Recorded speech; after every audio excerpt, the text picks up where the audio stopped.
Now, I would come to Sabina, but you will notice that Sabina has morphed into Kevin Pillay.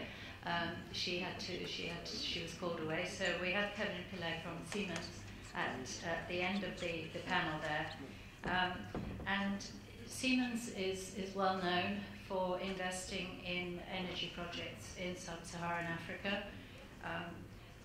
Perhaps, what do you do as an engineering company, as Siemens, to identify good projects? We hear a lot about there aren't enough good projects, there aren't enough bankable projects coming to market.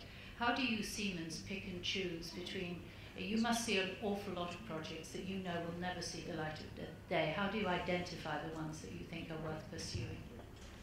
Okay, so I think we're always eager to look at more. There's never enough, so if you've got money, we can always do much more.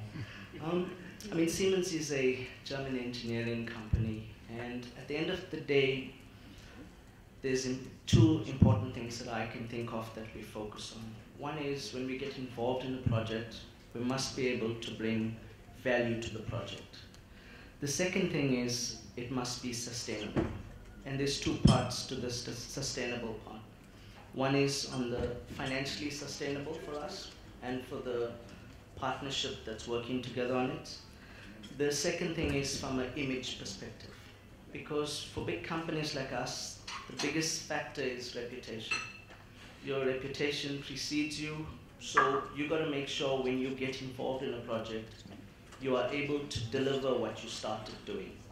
Otherwise, and in these big energy projects, you're always fighting.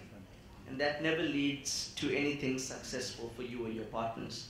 So firstly, we must make sure that we can protect our reputation. Second thing is we must deliver so we can keep our reputation. Then we come into other factors like we have a close look at our partners, because at the end of the day, the projects run over a period of time. It's not dependent on individuals. It starts off being dependent on relationships. But you need a process, you need a structure, you need a contract that stands in when a relationship doesn't work. And that's the bottom line about how things are working in the world. So we really look for that, and we look for partners that are equally reputable, partners that will stand to what they've done. We are a very transparent company. We don't want to get involved in issues of collusion. We don't want to get involved in anti-competitiveness. We want no corruption. So those are things that we focus on that are quite important. That keeps the sustainability element going through. Other things that are very important, and some of the colleagues touched on it, is risk. So country risk. What can we manage? What can we change? How would we react when things change that we can't manage something? What would we do? And that's quite important that we go through these scenarios and we decide, okay, this is something we can go for. We can manage, or 2 out of 10 risks are a little bit more difficult to manage. These could be the scenarios, but the 8 we can tick off, and we go for that. And especially doing business in Africa, you've got to really think about these scenarios. The reality is that we, like most other companies, you've done good projects and you've done bad projects. The bad ones follow you for a while. Personally, professionally, reputation, everything, it follows you. But you learn your best lessons from them.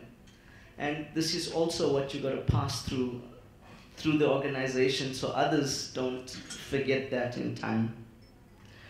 And we work with focus countries. So Africa is a massive continent, very diverse, very difficult, logistically, I have to say, quite impossible to deal with in some places. We meet a lot of people from other parts of the world who are very naive. They will learn their lesson in these countries. Culturally very divided, and then you got to have flexibility. So we work with, for example, Portugal in Angola and Mozambique, because that makes sense. It's not for the South African leg of the organization to learn Portuguese. You know, we really transform ourselves to the requirements of what's needed to make a project successful. So those are the important things that we focus on. Through that, we have achieved a good record, especially in wind. A lot of the wind projects in South Africa, Jeffreys Bay, Sierra Wind Farm that we've done, North Africa, Tarafaya, for example.